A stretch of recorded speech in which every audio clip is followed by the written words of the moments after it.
Desde este momento dirige Camila Zuluaga. Son las 10 de la mañana, 33 minutos. Seguimos aquí en Mañanas Blue contándole los hechos que son noticia en Colombia y en el mundo. Luego de una noche en la que estábamos muy expectantes, Gonzalo, de escuchar a Donald Trump frente al Congreso de los Estados Unidos. Por supuesto, ahí todo lo que tenía que ver con las tarifas, como se dice en Estados Unidos, que básicamente son los aranceles a las importaciones que vienen específicamente desde Canadá, desde China y también desde México. Las reacciones ante este discurso altisonante, vimos a los demócratas prácticamente sentados durante todo el discurso, mientras por supuesto los republicanos se levantaron más de una vez para aplaudir lo que decía el mandatario. Un discurso, Jennifer, que fue el más largo de la historia de un presidente de los Estados Unidos frente al Congreso de los Estados Unidos, en este caso de los congresistas senadores, más de 1 hora con 30 minutos.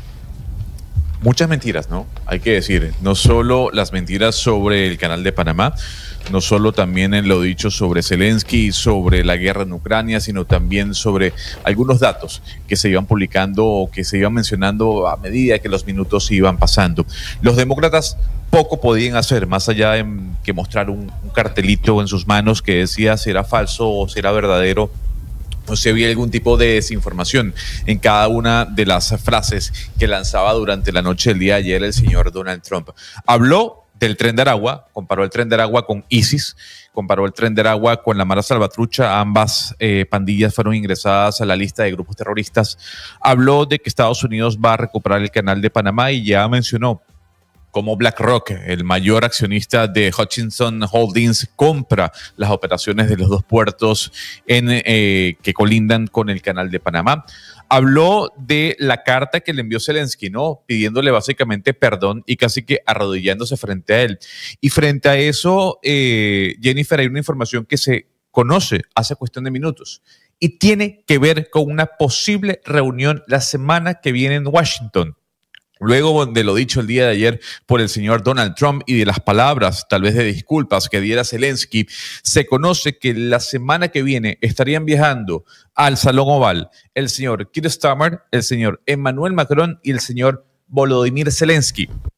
¿Para qué? Para reunirse con Donald Trump y de alguna otra forma firmar ese pacto de minerales e incluso lograr ese cese al fuego. Las reacciones, Gonzalo, a ese discurso el más largo, ¿no?, que ha hecho un presidente en la historia, 1 hora 40 minutos, declarando guerra comercial contra sus vecinos y contra China, y obviamente eso ya genera respuestas. Ayer había respuestas y vamos a recordarlas, pero creo que la más importante que hemos visto desde que se dio ese discurso y que nos vaticina lo que va a pasar en términos comerciales y que nos va a afectar a todos en el mundo, tiene que ver con la respuesta que dio la Embajada de China en los Estados Unidos. Después del discurso del Estado de la Unión del mandatario, la Embajada china puso un trino que, Lucas, vamos a pedirle a nuestros compañeros de nuestro canal de YouTube de Blue Radio en vivo para que ustedes vean, quienes están conectados con nosotros a través de ese canal o a través de Ditu, lo que dice la embajada china. Lo dice en inglés. Que de hecho repostea, Camila, un post del portavoz de la Cancillería de China. Es decir, es un pronunciamiento que viene directamente desde el Ministerio de Relaciones Exteriores de China. Lo repostea, como usted dice, la embajada estadounidense de China en Estados Unidos. Y los chinos, entonces, esto es la embajada, pero es una directriz desde Cancillería en Beijing. Dice, si Estados Unidos realmente quiere resolver el problema del fentanilo, que fue lo que dijo el presidente Trump ayer en muchos momentos de su discurso, la cosa correcta para hacer sería consultarlo con China y tratarnos entre iguales, sentarnos a la mesa y ver cómo podemos solucionar el tema del fentanilo. Pero le dice China en este trino a Trump, si Estados Unidos lo que quiere es guerra, ya sea vía tarifas, vía intercambio comercial o cualquier otro tipo de guerra, pues nosotros, los chinos, estamos dispuestos a pelearlo hasta el final. Y este trino, a mí me parecen palabras mayores de los chinos, que son súper diplomáticos y medidos a la hora de decir cualquier palabra, porque Donald Trump dice de todo. Y así como dice que Zelensky es un dictador, mañana dice que no. Los chinos cuando dicen algo, Gonzalo, lo dicen de verdad y piensan cada coma y cada punto. Y que los chinos en este momento le estén diciendo a Trump, oiga señor, si usted lo que quiere es guerra comercial, de tarifas o de la que sea, por ejemplo hablando de Taiwán, nosotros estamos listos y nos vamos a ir hasta el fondo. Es lo que le están diciendo los chinos en este momento a los Estados Unidos con este trino que puso la embajada norteamericana hoy temprano. Es que justamente hay muchos que se preguntan en este momento, bueno, ¿cuál es el papel que está jugando China y Xi Jinping en medio de cada uno de los anuncios que va diciendo el señor Donald Trump? No solo con el tema comercial, Camila, sino también con el tema de Ucrania y las relaciones con Europa.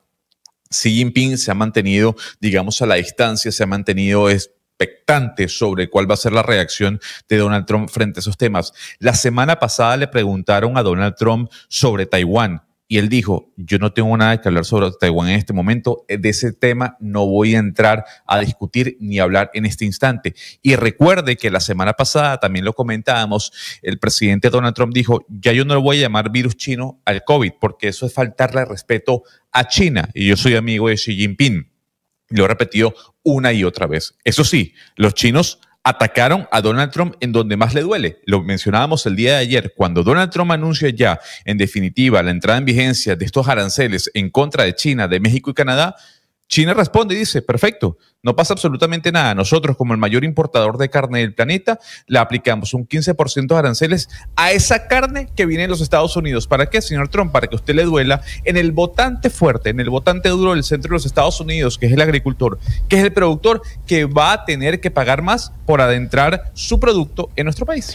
Gonzalo, y sin tantos aspavientos, Camila, que utiliza Donald Trump y el que utilizó anoche justamente en este discurso, pues hay que recordar que en este momento se está desarrollando la 14ª Asamblea Popular de China, que es el órgano legislativo más importante de ese país, y ahí se dieron varios anuncios importantes. Primero hay que decir que no le paran mucha bola a Donald Trump, sin ponerle tanto cuidado a las comas y a los puntos que utiliza Donald Trump en estos discursos y en su Twitter, pero sí dice dos cosas muy importantes. La primera, ellos le apuntan a un crecimiento del 5% para el próximo año, y lo segundo, y creo yo más importante en este debate, es que dan un incremento del gasto en defensa de un 7,2%. Lo mantienen, es decir, no le prestan atención a Donald Trump, lo que dijo la semana pasada, hace 2 semanas creo que fue en el Salón Oval, que estaba pidiéndole a Rusia y a China que bajaran ese presupuesto para defensa. China dice, nosotros seguimos con nuestras iniciativas, con nuestros objetivos, que es crecer un 5% y mantener este gasto en defensa, así que yo creo que eso también hay que meterlo dentro de la ecuación. Y dentro de esa conversación, Jennifer Oyentes, también es muy importante, y hemos visto reiterativamente en la prensa lo que pueda pasar con Taiwán, el discurso en torno a Taiwán, y es por dos elementos básicos. Primero, pues la ubicación geoestratégica de Taiwán es muy importante para los Estados Unidos, y segundo, porque en Taiwán se fabrican estos pequeños chips, la fabricación de chips. Pues por esas dos razones, Taiwán para los Estados Unidos es un lugar que mantienen en la mira, y de esa manera pues es como hemos visto que se reitera esa aparición de la conversación en torno a Taiwán con motivo de todo lo que ha pasado en Ucrania. Y de hecho ayer en el discurso del Estado de la Unión, el presidente Donald Trump habló de la inversión que hará una empresa que está en Taiwán produciendo semiconductores, es decir, los famosos chips, que van a montar una fábrica gigante en los Estados Unidos, porque recuerden que cuando hablábamos de los materiales raros, lo que dijimos que hay de fondo en esta discusión es la pelea entre Estados Unidos y China de quién se va a quedar con el dominio precisamente de toda la producción de esos semiconductores y esos materiales raros, que al final es lo que lograrán que alguien domine la transición energética, que es lo que vamos a necesitar a futuro. Y por eso lo de los chinos, Gonzalo, tiene relación directa con esta reunión que usted estaba contando. Va a existir en Washington entre Donald Trump, el presidente ucraniano Volodymyr Zelensky, el presidente Macron y el primer ministro del Reino Unido, el señor Starmer. Entonces, aquí todo tiene que ver con China, y por eso China manda este mensaje de decir, quiere guerra, nosotros vamos a estar listos. Y de verdad los chinos están listos para la guerra que sea, para la guerra comercial, para la guerra armamentística, la guerra que sea. La gran pregunta es, que son tan duros los norteamericanos y están siendo tan duros respondiéndole a los países latinoamericanos, respondiéndole a Zelensky. ¿Ya le respondieron a los chinos este trino, Lucas? No, Camila, es que hay una pequeña diferencia que nosotros no tenemos con que, por ejemplo, en ese momento México ha intentado y dice que impondrá aranceles, Canadá lo mismo, pero el poder, Camila, que tienen los chinos, tanto comercial a nivel mundial, incluso militar, porque incluso llegan a hablar no solamente de una guerra comercial y arancelaria, sino del tipo de guerra que quiera jugar. Así que de momento no hay respuesta a este trino que, como le digo, lo publica y lo repostea la embajada de China en Washington, pero que viene directamente desde la Cancillería allá en Beijing. Pero ya que usted menciona a otros países con los que el presidente Trump se está enfrentando, pues veamos lo que ayer le decía el señor Trudeau, primer ministro de Canadá, que obviamente ya dio un discurso muy duro, incluso anticipándose al discurso de la Unión, porque empiezan las tarifas que les van a aplicar a los canadienses. Esto le decía en un largo discurso el ministro Trudeau ayer al presidente Trump. At the moment, the U.S. tariffs came into effect in the early hours of this morning, and so did the Canadian response. Canada will be implementing 25% tariffs against $155 billion worth of American goods.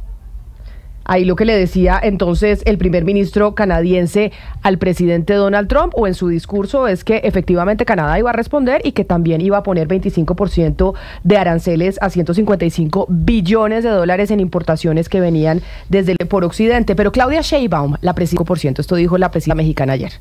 Pero la decisión unilateral que tome Estados Unidos afecta a las empresas nacionales y extranjeras que operan en nuestro país y afecta a nuestros pueblos. Por ello, hemos decidido responder con medidas arancelarias y no arancelarias que anunciaré en plaza pública el próximo domingo. Y esta reacción de Claudia Sheinbaum y también incluso de los productores de vehículos en los Estados Unidos, Gonzalo, ha hecho que ya, pues no Donald Trump directamente, sino funcionarios de su gobierno digan que van a tener una reunión con los productores de autopartes, ¿no? Porque pues digamos como que el negocio más afectado sería la producción de carros.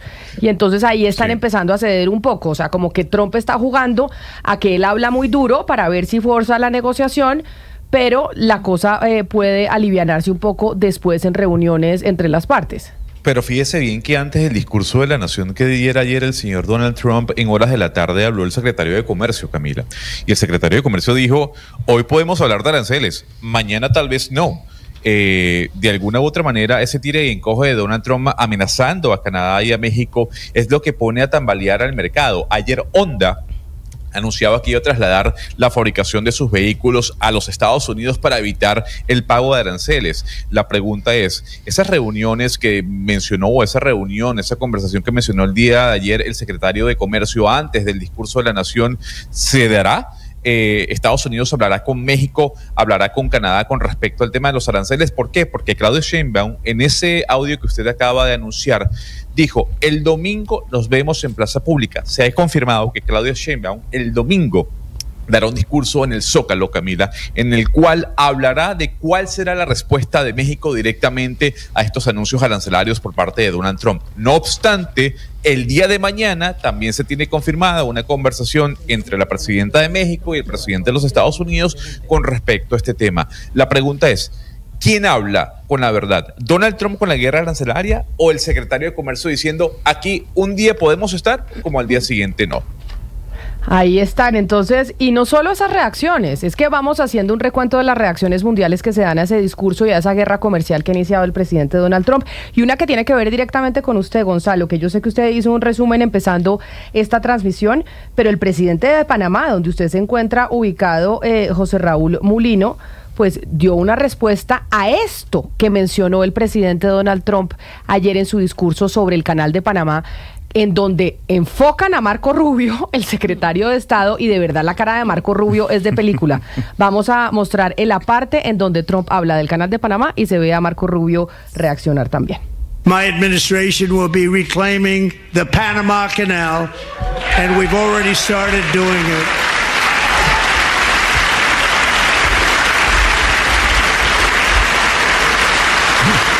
La cara de Marco Rubio es fantástica. Mírele la cara, por favor. Announced they are buying both ports around the Panama Canal and lots of other things having to do with the Panama Canal and a couple of other canals.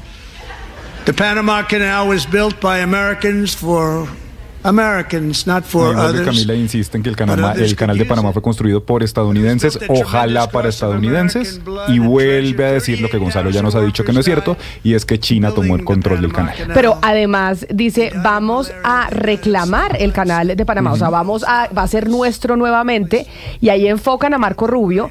Todo el salón, o no todo el salón, una parte, los republicanos, los que apoyan a Trump, se paran y aplauden, y a Marco Rubio no le da ni risa, porque Marco Rubio dice, porque él estuvo allá en el canal de Panamá y en ningún momento eso se habló. Entonces el señor sabe el chicharrón que se le viene, y por eso el presidente de Panamá, Gonzalo, el señor Mulino, pues pone un trino en donde le dice al presidente Trump, porque yo creo que allá en Panamá ya están asustados. Usted me decía que no, pero es que yo sí creo que esto va en serio.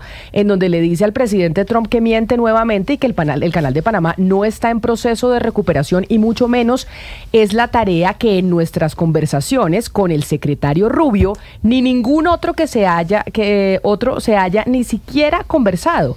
Y por eso, y bueno, y ahí es un trino más largo que dice que rechaza a Panamá y todos los panameños, esta nueva frente a la verdad, y pues que se quiera jugar con el territorio panameño que no está en juego. Pero ahí mencionando a Marco Rubio, por eso es que la cara de Marco Rubio es la que había que mirar, porque el señor dice, este señor está diciendo unas cosas en donde eso no se ha hablado nunca.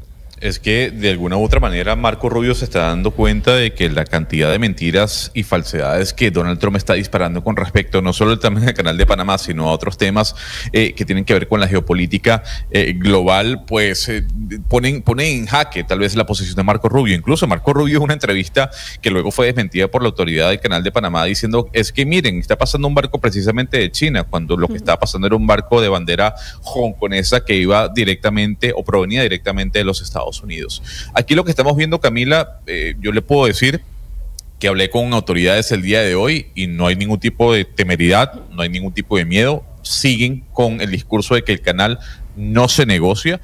BlackRock, hay que decir, compra la mayoría de acciones de Hutchison Holding, de 2 puertos que están alrededor del canal, pero es que BlackRock ya era el mayor inversionista de esta empresa hongkonesa, que por cierto es la empresa que maneja el puerto más grande de UK, que maneja 53 puertos en todo el mundo.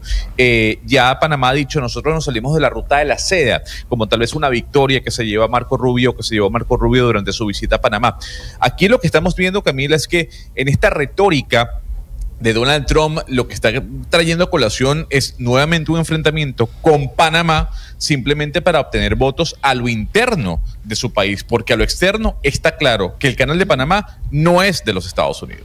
Pues las reacciones que empieza a tener el mundo frente a ese discurso que está pues mirando Donald Trump, precisamente es ese enfrentamiento y esa guerra con China por el manejo de los materiales raros. Muy interesante está entonces el mundo en estos momentos, y yo no sé los mercados, Sebastián, cómo están precisamente y cómo han reaccionado a esto que pasó ayer y las reacciones que hemos tenido hoy. No, hoy tranquilos, las bolsas de Estados Unidos, las de América Latina, que ayer sucedió algo muy extraño, faltando una hora y media ayer, todo el rojo que se vio en la mañana se recuperó en la tarde. Es más, algunas bolsas de América Latina que sufrieron mucho en la mañana, en la tarde terminaron positivas.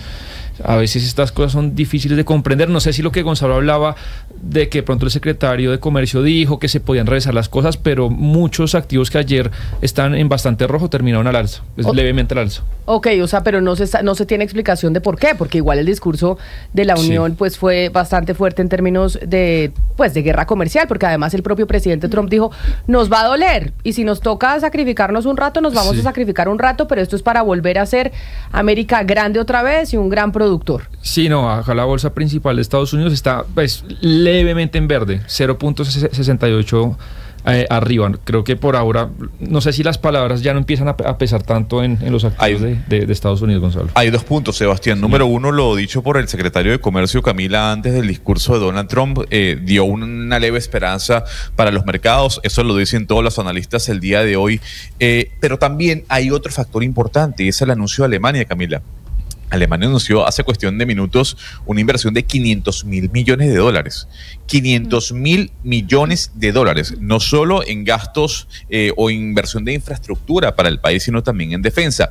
Esto de alguna u otra forma le ha dado, digamos, un leve optimismo a los mercados europeos y estadounidenses frente a lo que estamos viendo en este momento de esta guerra comercial entre los Estados Unidos, Europa y China. Digamos que estas dos posiciones, tanto lo dicho por el secretario de Comercio como el anuncio de Alemania de una inversión megamillonaria de 500.000 millones de dólares en infraestructura, en defensa, han hecho que los mercados, como dice Sebastián, estén estables hasta el momento. Estamos en el 2025 y estamos viviendo una era en donde estamos siendo testigos de una rearme a nivel internacional. Eso lo decía Ursula von der Leyen hoy temprano, y es: Europa se está armando nuevamente hasta los dientes, China está diciendo que está lista con sus armas, Estados Unidos también. Entonces, increíblemente nos ha tocado ser testigos después de haber pasado una era en donde creíamos que era una era pacificadora para la historia de la humanidad después de la Segunda Guerra Mundial, en donde los países otra vez están armándose porque pues quieren tener herramientas para poder defenderse si hay algún tipo de intención expansionista, como se le ha visto a Vladimir Putin en Rusia. 10 de la mañana, 55 minutos, pero de las noticias internacionales me parece importante que vengamos a las nacionales, y quiero irme para Buenaventura, Sebastián, y ahora que lo oía, pues quería preguntarle por el Muelle 13 al que le hemos hecho seguimiento. Hemos contado aquí y usted nos ha traído las imágenes de todo el pleito que ha habido entre el gobierno nacional y ese famoso Muelle 13 en Buenaventura. En su momento, el presidente Gustavo Petro dijo que ese Muelle 13 ya no lo iba a operar más ese consorcio, ¿cómo era que se llamaba? Consorcio... Grupo Portuario. Grupo Portuario, exacto, de los señores Rodríguez. El presidente dijo: lo que quiero es que las comunidades pesqueras del Muelle 13 puedan operar y trabajar en el muelle. Entonces, como hablamos la semana pasada del Muelle 13, yo le quería preguntar qué avances había habido en ese sentido. Si los pescadores están reuniendo, ¿se van a poder, pues, se les va a poder concesionar ese Muelle 13 o no? Ya le cuento eso, pero antes déjeme darle dos novedades o una actualización de en qué va ese tema. Me dicen que de la ANLA saldría una decisión al respecto en estos días, Camila, estrictamente sobre el Muelle 13, debido a demandas que se ha hecho sobre temas ambientales. Entonces estamos pendientes. Me cuentan que la ANLA sacaría una decisión pronto. Lo otro, la demanda que el Grupo Portuario le hace a la Nación está en firme. Eso habrá un pleito judicial. Y tres, lo que usted dice, bueno, ¿qué conversación ha habido entre las poblaciones pesqueras de Buenaventura y el gobierno? ¿Se ha avanzado? Pareciera que no, pero recordemos esto que dijo Alexander López hace 15 días, después de que el gobierno tomara la decisión de suspender junto a la ANLA la operación del Muelle 13. Esto decía Alexander López, director de Planación Nacional. Se ha tenido un diálogo permanente con las comunidades, ¿sí? El gobierno nacional tiene diversos equipos en Buenaventura, no solamente en el tema Muelle 13, sino en toda la realidad social de Buenaventura, pero específicamente en Muelle 13. Hay un acompañamiento de varios ministerios: Agricultura, Trabajo, Planeación Nacional y otras entidades que están acompañando naturalmente la orientación que se ha dado por parte del presidente hacia que este muelle se convierta en un muelle que esté operado y manejado por pescadores artesanales y se desarrolle una cadena industrial de pesca, como ya inicia también la operación y se ha estructurado en el Distrito Especial de Tumaco, donde en Tumaco solamente se van a generar casi que 2.000 empleos. Entonces, pues, Camila, creo que es importante hablar con las comunidades pesqueras de Buenaventura, a ver qué ha habido relación con el gobierno, se han hablado con el presidente o no. Por eso tenemos en línea a Mónica Leonor Mosquera. Ella es lideresa del sector pesquero artesanal de Buenaventura y es representante de la Federación de Pescadores Artesanales del Litoral Pacífico. Doña Mónica, bienvenida a Blue Radio. Muy buenos días para todos. Saludos. Nos interesa saber eso. Primero, ¿qué comunicación ha habido con el gobierno, con Alexander López, con Susana Mohamed o con la ministra de Transporte sobre que ustedes puedan operar eventualmente el Muelle 13? Bueno, primeramente, gracias. Saludos a todos los radioescuchas. Bueno, efectivamente, nosotros hasta el momento no hemos tenido ninguna interlocución con Gobierno Nacional. Al menos nuestra organización Fede Pacífico. Cabe resaltar que nosotros, y hago una aclaración, el presidente siempre ha hablado de pescadores artesanales. Una cosa es el sujeto y otra cosa es la población, ¿no? Cuando hablamos de sujeto, hablamos de la persona como tal. Él no ha dicho comunidades pesqueras ni población pesquera. Siempre ha dicho pescadores artesanales. Entonces, para hacer esa aclaración. Segundo, como venía diciendo, nosotros no hemos tenido ninguna interlocución con gobierno nacional, a pesar de que hemos enviado diferentes oficios, derechos de peticiones, cartas y todo, solicitando de que hagan presencia a quien le compete el resorte, en el caso que es Ministerio de Trabajo, Ministerio de Agricultura, Ministerio de Ambiente, Ministerio de Transporte, en cabeza pues de la dirección que es la ANI, ¿sí? Nosotros hemos convocado a que estas entidades vengan al territorio y podamos establecer una ruta realmente para encaminar. Si bien es cierto, el presidente en su anuncio dijo que esto sería para los pescadores artesanales del distrito de Buenaventura, pues en ningún momento ha mencionado qué figura o cómo va a entregar ese muelle a los pescadores artesanales. Y por eso nosotros, desde ese momento, hemos elevado esa petición para realmente conocer cuál sería esa figura. Claro, señora Mónica, pero usted que conoce bien la región y conoce a Buenaventura, ¿usted considera que el Muelle 13 sí reúne las condiciones técnicas para la pesca artesanal? ¿Podría ser útil para los pescadores artesanales como lo pretende el presidente Petro? Pues digamos que relativamente es un tema de actividades, ¿no? Este muelle viene generalmente haciendo una actividad netamente portuaria y sí, realmente es cierto, el aproche, la altura que tiene este muelle para las embarcaciones artesanales, pues sí, relativamente es muy alto. Aparte de eso, el tema de movilidad que implica llegar allá, porque sabemos que por ser terminales portuarios hay unas restricciones para los pescadores artesanales, a pesar de que esos eran nuestros lugares donde estaban nuestros bancos de peces y prácticamente nos han desarraigado de allí. Pero señora lo que Mosquera, no sabemos es qué se está pensando el presidente, ¿sí? Porque es lo que no nos ha dicho.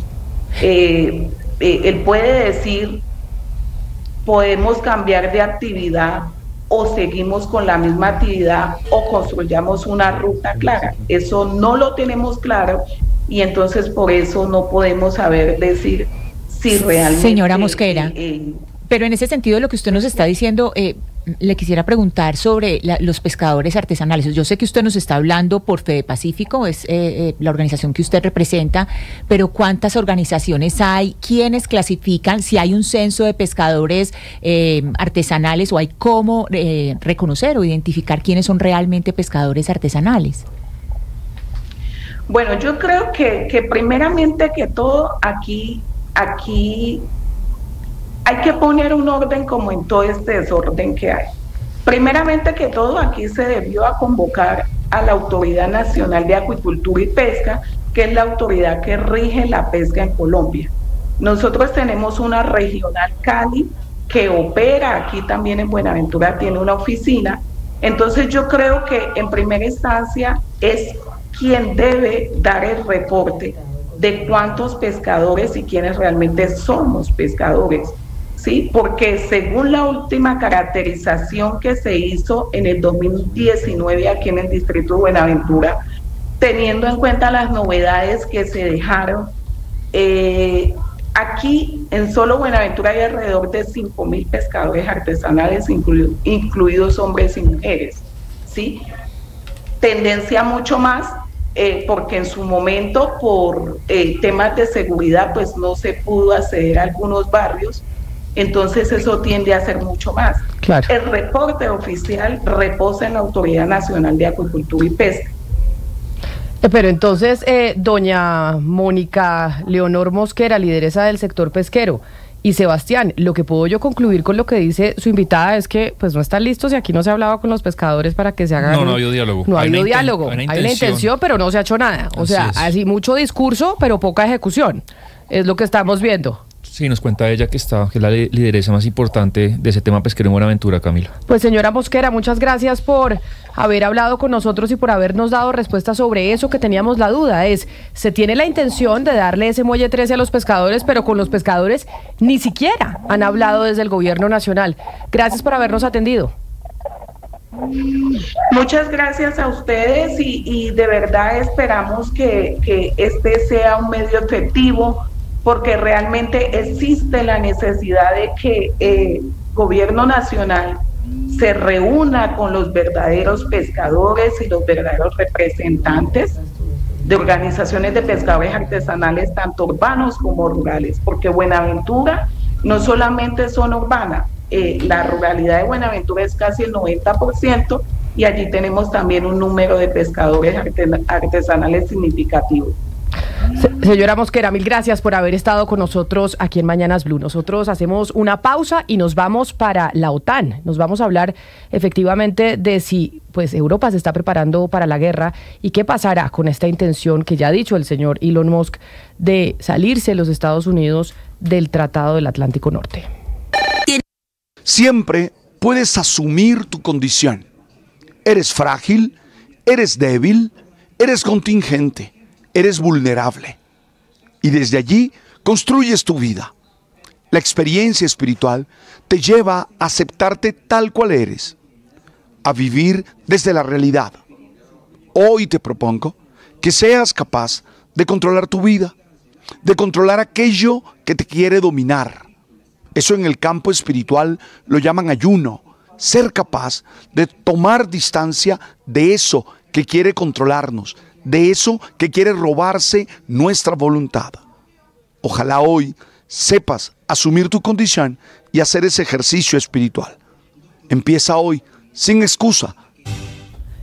Y volvemos precisamente para hablar, Gonzalo, de esta guerra armamentística que podemos estar presenciando en estos momentos. Lo venimos hablando nosotros desde la semana pasada, y es cómo los países se están armando y si esto lo que puede es llevarnos a que de verdad enfrentemos un conflicto mayor a futuro.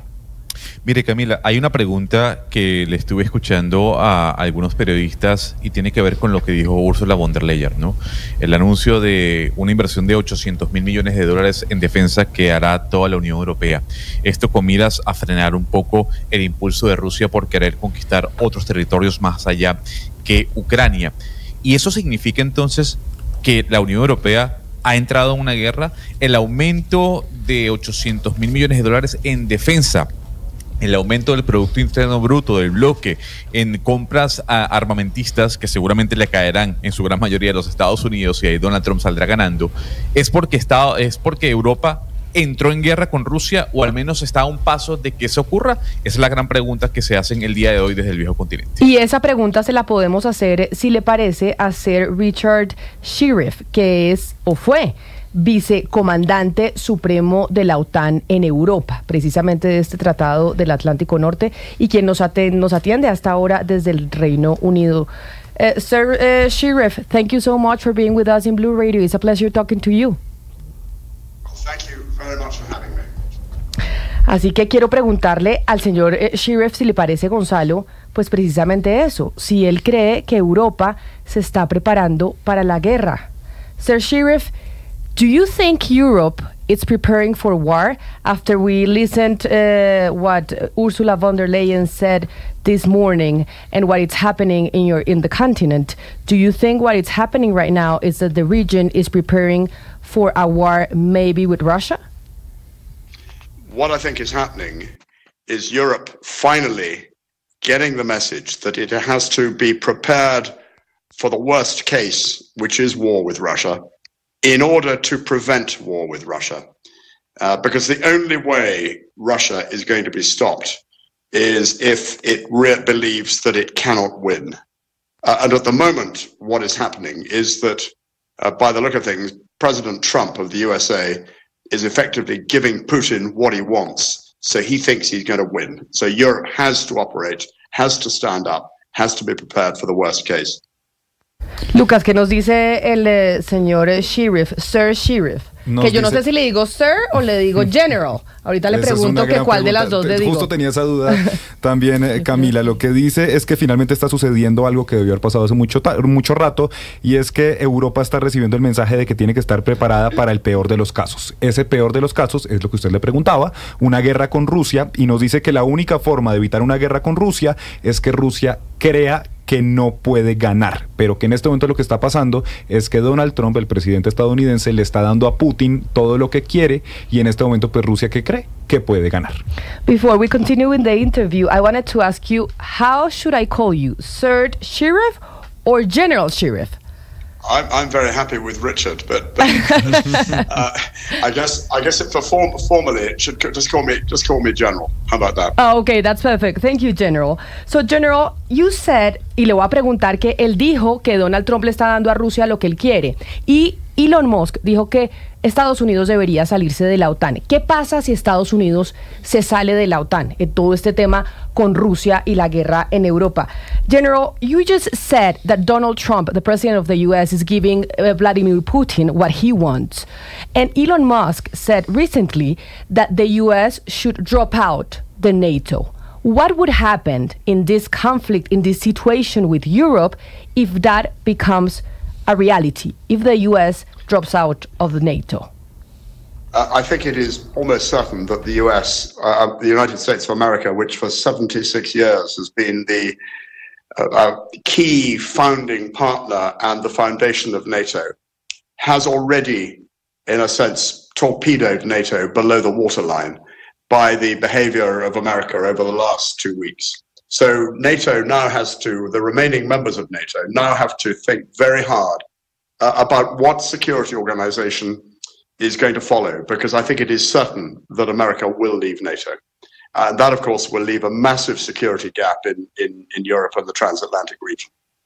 Esto que nos acaba de decir el general es muy delicado, Lucas, porque dice casi que es un hecho que Estados Unidos se va a salir de la OTAN. Exactamente, nos dice pues que efectivamente es muy complicado, Camila, que Estados Unidos lleva 76 años siendo el socio clave, el socio fundador y básicamente como el faro, luz y guía de la OTAN.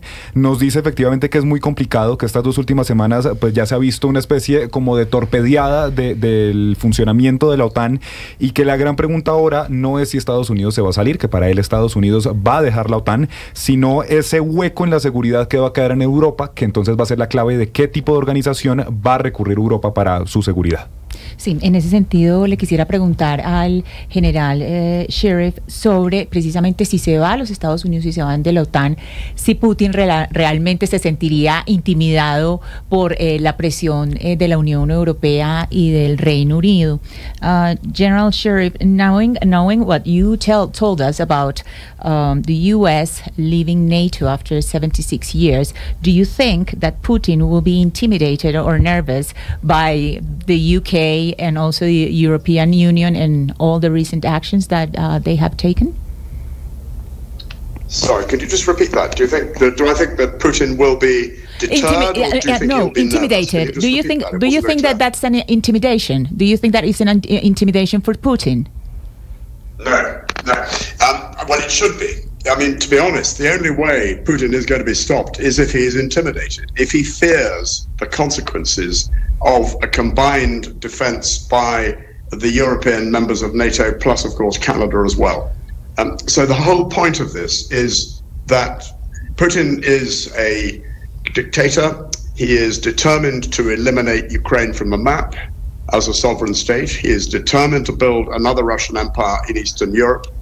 And when he's finished with Ukraine, he will move on to other countries. And we've been here before in Europe between 1939 and 1945 with another dictator. But General, the question to treat dictators is to stop them through effective military deterrence as well as political and economic deterrence. Yes. So the question, I think, it would be if Europe is capable of doing that.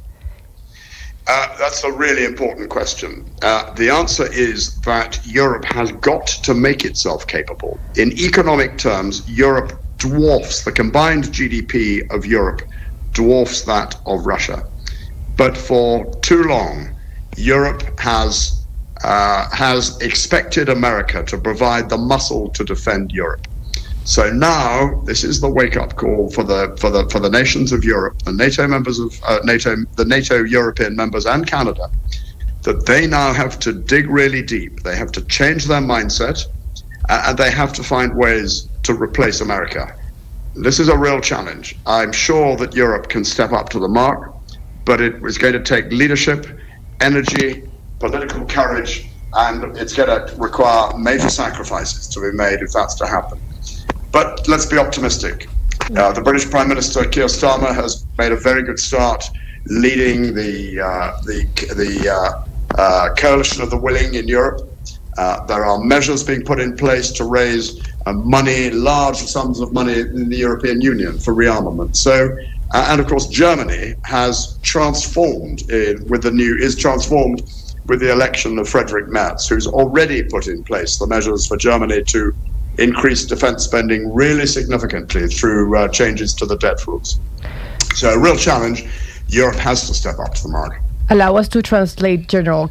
¿Cuál fue la respuesta del general a la pregunta de Ana Cristina, Lucas? Primero a la de Ana Cristina, que le preguntaba si realmente él cree que Vladimir Putin puede llegarse a sentir intimidado por la Unión Europea y por el Reino Unido, y nos responde que, para ser honesto, la única forma, Camila, es si Vladimir Putin tiene miedo de consecuencias, por ejemplo, una defensa combinada de toda la Unión Europea, el Reino Unido y Canadá, que Putin es un dictador, que él está determinado a eliminar a Ucrania del mapa y a construir un nuevo imperio ruso. Por esto, además nos dice algo que se venía y se ha venido diciendo a lo largo de los años, y es que después de eliminar a Ucrania, pues Vladimir Putin va a seguir con otros países, y que la única forma de pararlo es con medidas efectivas militares, políticas y económicas. Usted le preguntaba que entonces si Europa iba a ser capaz de hacer eso, que es la gran pregunta. ¿Europa puede sola, sin Estados Unidos, detener a Vladimir Putin? Y nos responde pues que la pregunta no es si es capaz, es que va a tener que ser capaz de hacerlo y de encontrar la manera, que de hecho, por ejemplo, si cogemos el PIB combinado de toda la Unión Europea, es más grande que el de Rusia,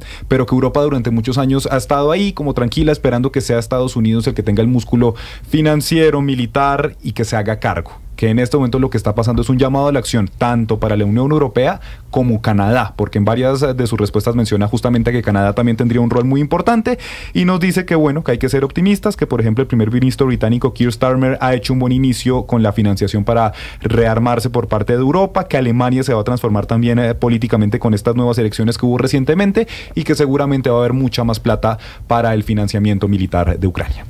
El argumento que ha dado Rusia y Vladimir Putin sobre el ataque a Ucrania o la invasión, más allá de lo que podemos conocer, es que la OTAN no ha cumplido con su parte de no expansión hacia Europa del Este. Y yo quisiera preguntarle al general si él está de acuerdo con eso. General, Russia has said that the NATO has not complied the non-expansion threat. Do you agree with that? Is NATO complied the threat that no expansion to Russia? I do not. I do not believe that. I don't accept that. And for a start, Putin does not have any vote in the membership of NATO. The members of NATO are free, democratic countries that have met the criteria for NATO membership and voted by their own democratic processes to join the alliance. And once they have met the criterion, they have been admitted to the alliance, and they have joined the alliance, particularly the Eastern European members of NATO, because ultimately they know that only with the alliance and in the alliance can they be secure against Russia. Usted le preguntaba a Gonzalo pues que Vladimir Putin y Rusia dicen que la OTAN no han cumplido con el compromiso de no expansión en países de Europa del Este. Nos responde el invitado que él no cree eso, que no acepta eso, y que además Vladimir Putin pues no tiene por supuesto ningún voto ni ninguna opinión a dar en las membresías de la OTAN, que los miembros de la OTAN son países libres que pueden decidir quién entra y quién no, siempre y cuando se cumplan los criterios, y que lo que ha pasado es que los países de Europa del Este se han dado cuenta que la única forma de permanecer seguros frente a una amenaza rusa es justamente perteneciendo a la OTAN. Sí, el general nos decía hace unos minutos que a la Unión Europea le toca ser suficientemente fuerte en caso de que todo esto pues salga adelante y que los Estados Unidos se retiren de la OTAN. pero yo le quiero preguntar por ese tipo de defensa aérea que, por ejemplo, el gran productor es los Estados Unidos, la necesidad de estos, por ejemplo, los misiles Patriot que se producen en Estados Unidos. General, I would like to ask you about weapons, because you said that the European Union must be very strong in case the U.S. Left NATO. But the U.S. is the main producer of the missiles, the Patriot missiles and air defense. So how can how can they supply these kind of weapons, or how can they replace them? Is there another country that produces them? I mean, no. Let me be clear. America leaving NATO, America stopping the supply of weapons to Ukraine leaves a very, very significant gap. Of course it does.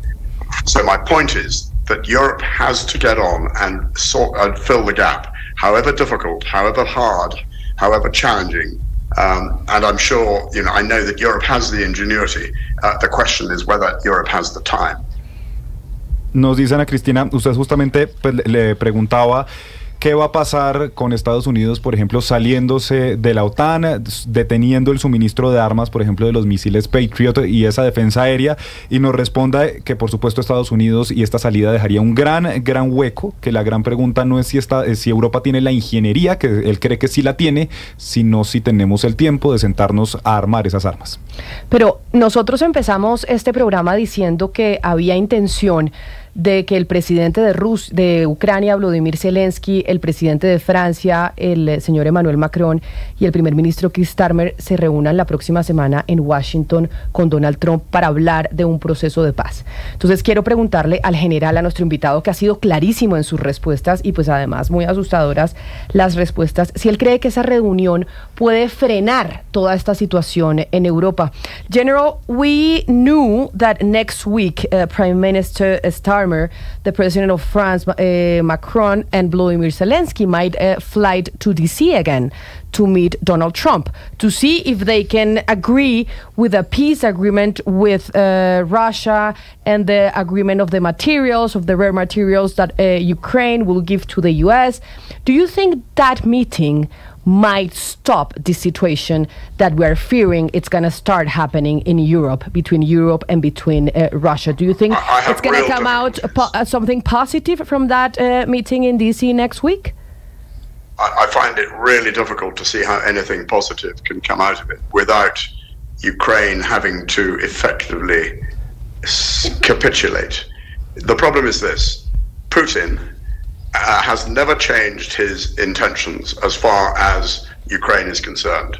He has not moved one iota back from his demands of annexing Ukraine, the eastern provinces of Ukraine, and demilitarizing Ukraine, and effectively putting in a new government.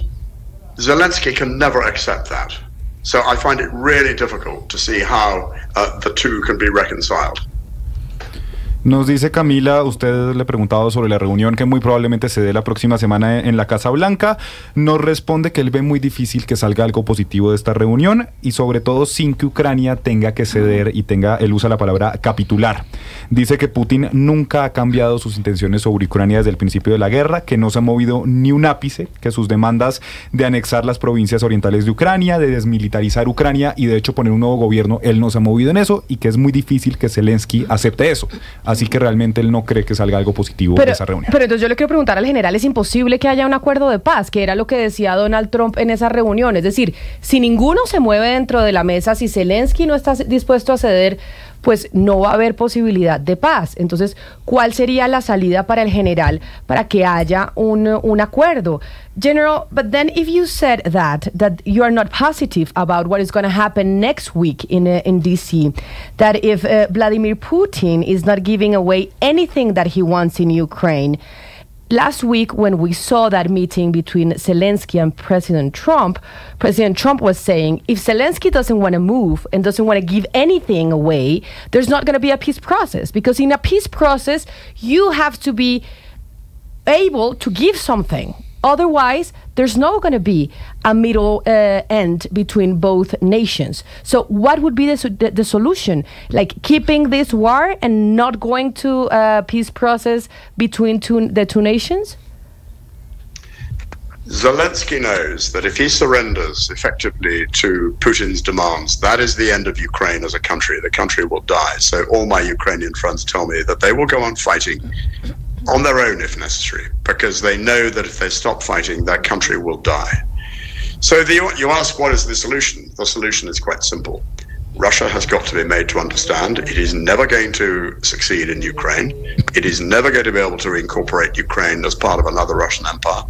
And the only way to do that is to defeat Russia and to give Ukraine the capabilities it requires to defeat Russia. And this has been the flaw in the thinking and the Western support from the very start.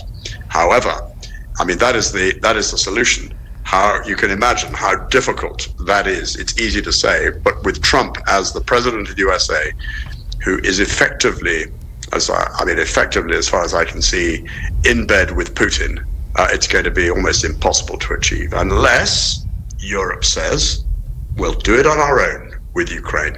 We'll give Ukraine the capabilities and we will make the sacrifices to do that. Nos dice Camila que Zelensky sabe que si se rinde a las demandas, a las pretensiones que tiene Vladimir Putin, es el fin de Ucrania como país, que de hecho sus amigos ucranianos le dicen que van a seguir luchando por su cuenta porque saben justamente que si Zelensky se rinde y acepta las pretensiones de Vladimir Putin, pues será el fin de Ucrania. Entonces usted le preguntaba cuál es la solución y nos dice que es muy simple, pero al mismo tiempo muy complejo en este momento. Y es que Rusia tiene que entender y darse cuenta de que nunca va a poder incorporar a Ucrania como parte de su país y no hay forma de crear un nuevo imperio ruso, que sin embargo, por supuesto, con Donald Trump en la presidencia esto es muy muy difícil y la única forma de lograrlo es algo que también ve muy difícil y es que Europa lo haga por su cuenta, que sea capaz de darle las armas, de darle el poder a Ucrania para defenderse por sí sola y que Putin se dé cuenta entonces que no puede hacerse nuevamente ni anexionar a Ucrania. Y finalmente yo le quiero preguntar, creo que todos lo hemos visto, una cercanía, una aproximación entre Donald Trump y entre Vladimir Putin, entre Estados Unidos y Rusia, y me gustaría saber qué piensa el general sobre esta relación al parecer más cercana. General, I would like to know, how do you see this closer relationship between Donald Trump and Putin or the United States and Russia for the world? Do you think it's a good thing for the world stabilization?